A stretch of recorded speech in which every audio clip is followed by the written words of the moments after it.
Ian Castleberry with the Wise Guys, and our Major League Baseball update with Ian is presented by our friends at Happy Hill Restaurant. Ian Castleberry, you ready to play? I'm ready to play. Oh, look at that. It's like a game show. Sorry, I went a little Aaron Rodgers Jeopardy on you there. All right, but we got lots to get to today, including Umpires going to be cracking down on doctored balls. All right, Ian, the Necro brothers have left this earth, so this is a bit of an eye-opener. Didn't realize this was an issue, but when did this practice become a problem to the point where MLB is stepping in on it? It's probably been developing for a couple of years, especially with the increased emphasis on spin rate. A lot of Major League Baseball teams have these super slow motion cameras that can measure grip and spin rate, and the higher the spin rate, the tighter the spin, the more movement you're going to get on a pitch. And Major League Baseball is freaking out right now because strikeouts are up, batting average is as low as it's ever been, and baseball wants offense back up. Pitchers are dominating the game. We see even some of the best hitters are having terrible seasons. It's not just defensive shifts. Guys are throwing 100 miles an hour. It's got movement big time across the strike zone, and a lot of it has been attributed to the pitchers are putting or using foreign substances on the ball. Now, in the past, of course, they have the bag of rosin that's supposed to give them a grip. Some pitchers, if you've watched over the years, they have extremely shiny forearms, rubbing their forearms because they got sunscreen, and the sunscreen and the rosin creates kind of a tacky substance. Or, pine tar is another. But apparently there have been some stops at Home Depot on the part of Major League pitchers and coaching staffs, because we're seeing stuff like substances that are called spider tack, pelican grip, that are meant for contractors, to get grips, or people who are rock climbers, or even professional rock, stone carriers, so their hands won't slip. Players and teams are making their own substances, homemade glue, and creating their own concoctions. So a lot of science projects going on. And Major League Baseball apparently wants to crack down on this. They say they're going to randomly check pitchers during the game. Starting pitchers could be checked twice a game. There could be as many as 8 to 10 checks total during a ball game. And the first thought is like, oh, geez, this is going to slow games down, right? Because umpires are going to be checking. But the thought is that apparently that the umpires are going to try to do it between innings when pitchers are leaving the field and then checking. But I think part of the problem is that pitchers have gotten a little more bold, or at least less worried about hiding it. And I think there's always been kind of a unspoken understanding, probably because teams don't bring it up because their guys are doing it too, right? So unless somebody is really blatant and has like pine tar clearly on their jersey or the bottom of their cap or the back of their neck, pitchers are being more blatant about it. So other teams are calling them out a little bit more, even if it means maybe their own guys are going to get checked. And apparently position players have been sending videos to Major League Baseball officials, kind of scouting reports like, okay, check him left side of the belt every time, before he gets the ball, or watch him, reach between the third and fourth finger of his glove, underneath his hat. Some really detailed scouting reports on how guys are cheating. So apparently we're going to see a crackdown on this, and the question is going to be, how severe should the penalty be? Because if it's for a starting pitcher, you can't just give him a 5-game suspension, right? That's one start. That's not a big deal. But if you give him a 10-game suspension, okay, now that has some teeth to it. A starting pitcher will miss 2 starts. That is a huge penalty for a relief pitcher. So apparently this is going to go into effect around June 14th, and we'll see what the penalties end up being.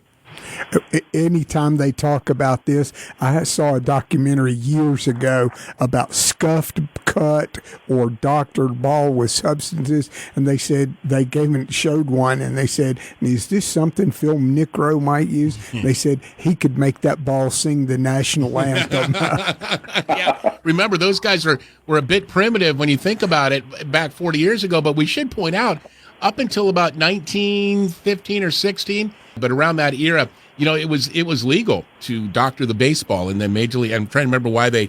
Matter of fact, I think it was your book, Charlie, that I got that from, the book on stadiums.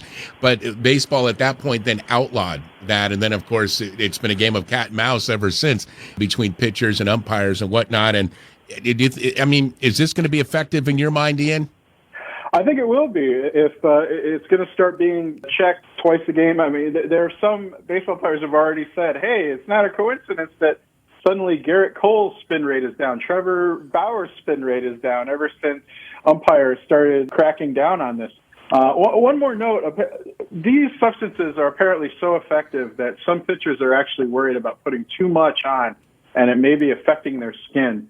So maybe, if we actually see somebody try to throw it and the ball actually doesn't leave their hand, maybe we'll know they really slathered on the Pelican glue. Oh, my goodness. Ian Castleberry with the Wise Guys. Holy cow. All right, we're going to move on. Bob Brenly, former Giants manager and currently the Diamondbacks broadcasting guy, and he's the color analyst, been doing that for years. But, Ian, he recently took a leave of absence. What's up with that? Yeah, Bob Brenly stepped in. He made some derisive comments about the do-rag that a New York Mets pitcher, Marcus Stroman, was wearing under his cap. And if this was the first time, I think it wouldn't be as big a deal.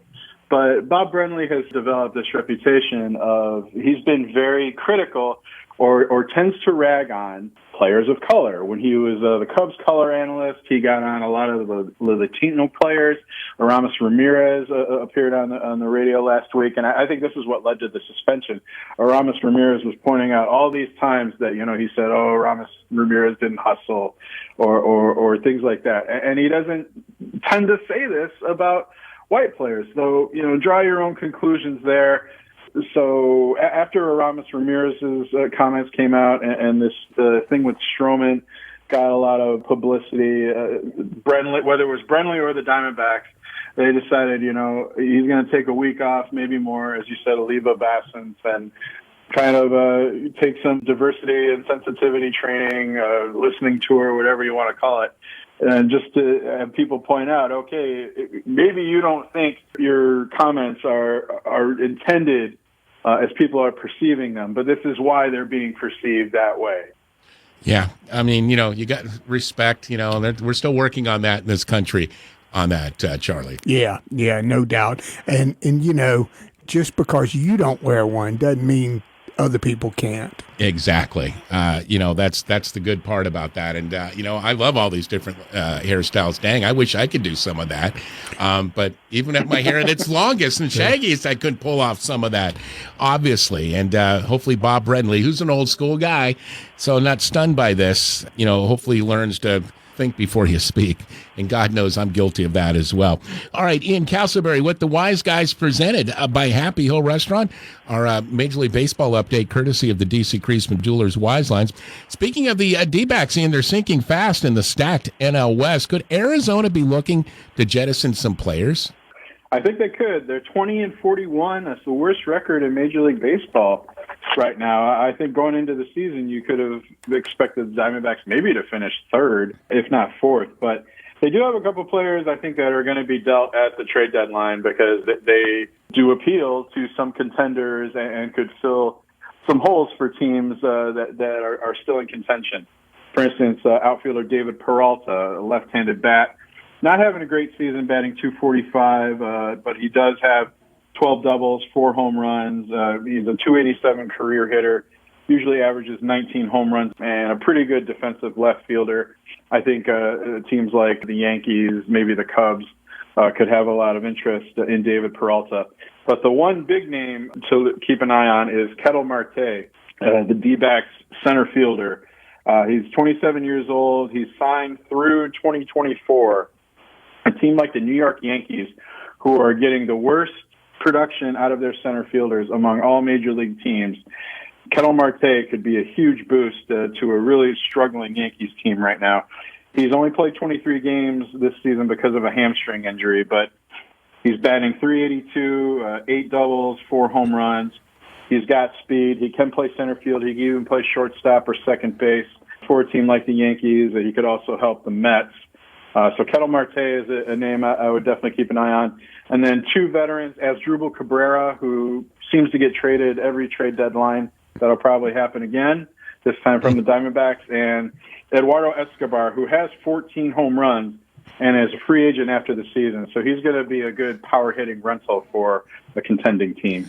Excellent. Ian Castleberry playing with the wise guys. Here we go, Coach. Yeah, keep an eye on that. I know one thing. The Yankees need somebody. It's amazing. They're still over 500. Ian, are they the worst hitting team in major leagues? They're up there. I mean, I mentioned their production out of center field.